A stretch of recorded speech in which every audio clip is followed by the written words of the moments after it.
So what the lovely afternoon, mankind everywhere, creatures all. This is the 26th chapter of Leviticus. After this we have one remaining. My mistake last time. Sometimes I misread without my spectacles when there's not much light out. And it begins with, I, the Lord your God, you shall not make to yourselves an idol and thing graven. Neither shall you erect titles nor set a notorious stone in your land to adore it, for I am the Lord your God.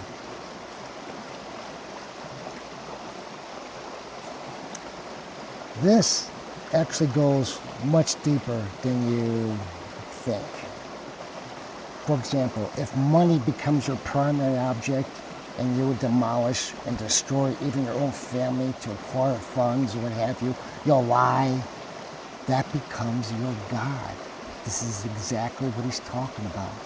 Anything you elevate above Christ as a worship, as a primary form of executing your lifestyle is a big no-no, and you will pay for this. You will.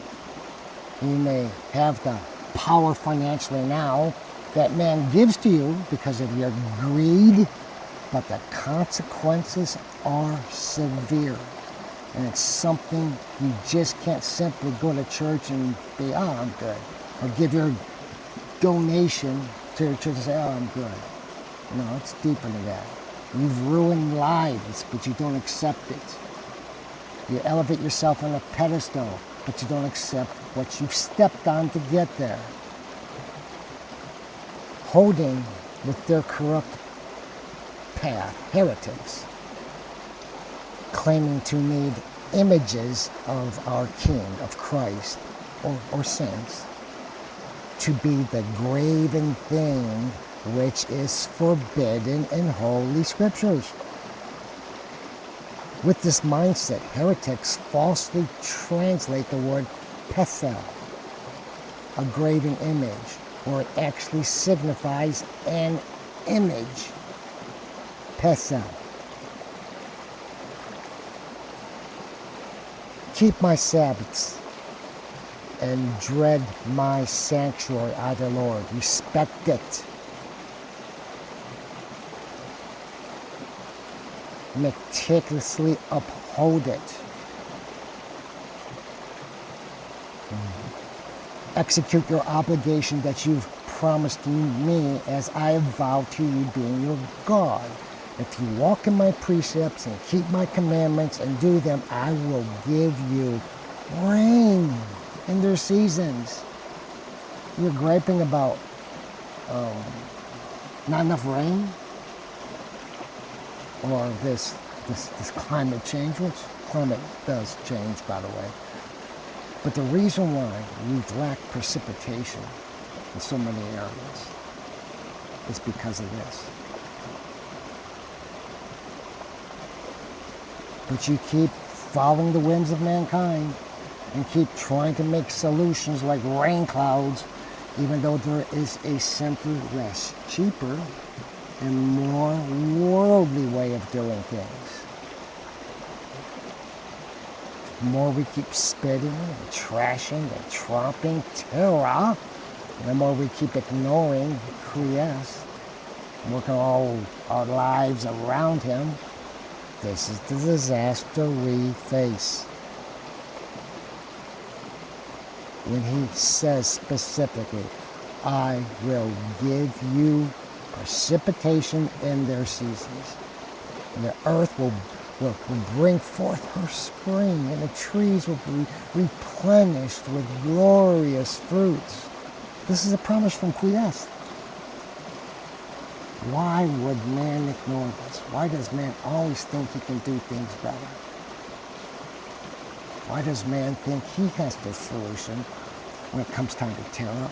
When Christ not only has the solution, but has provided us with resolutions.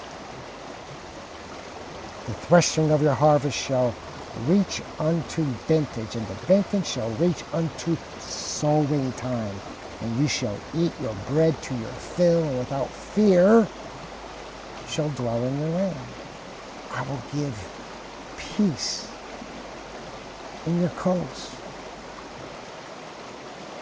from one end of the land to the other. Peace. Peace is not obtained by might. It may in a short run, but it doesn't last. Which is why so many leaders keep repeating this throughout industrialized nations, trying to get better and stronger than the next one. Like stepping over one another, hopscotching each other. Due to ignorance, this foolish belief in yourselves, and the extraordinary, slow belief in might, threat, holding the bigger bomb. You will sleep, and there shall be none to make you afraid. Now, doesn't that sound like a much better world than peace by strength? This foolishness. I will take away evil beasts. Can man guarantee that? Can any ruler of any nation guarantee that for you? Really, ask yourselves that. The sword will not pass through your quarters. No constitution or piece of paper guarantees that, but quiesce can.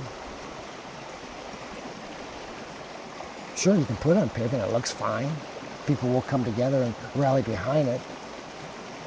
But why then are there always problems? Because no piece of paper from man can outdo what's written by Quiest and his prophets. In fact, he says, you shall pursue your enemies. They will fall before you. Here's something even more stellar. 5 of yours shall pursue 100 strangers. 100 of you, 10,000. Your enemy shall fall by the sword in your sight. How about that ratio? 5 to 100. That means each of the 5 Israeli soldiers of Quiest will defeat 20 enemies. 1 to 20. How about the other one? 100 to 10,000. With this vast number of opponents, each one of 100 soldiers of Elohim defeats 100 combatants, 100 enemies. As the odds increase against Jacob's descendants, the Israelites, as well as yourselves, if you follow the correct path, if you conform your leaders to follow this path, which you, as the populace, the people, you have the bodies.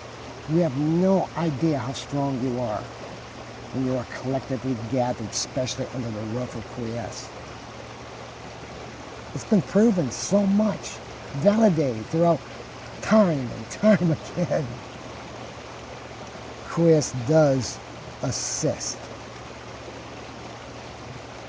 This is so tantamount to Christians even today, in which Quiest is promised to never leave you when battling evil.